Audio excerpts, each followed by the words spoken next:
Okay, so here we are, the blizzard of 22. Terrible out here. We just measured somewhere between 8 and 9.5 inches so far.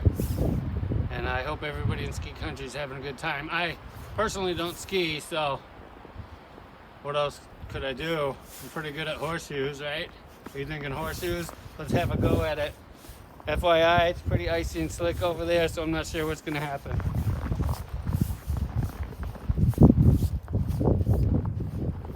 You think I could get a ringer on the first one, Jewel? Yep.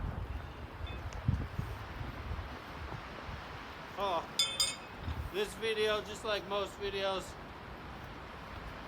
brought to you by the good people at Twisted Tea, of course.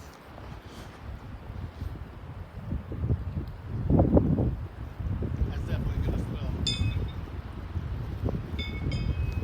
A ringer for the boys.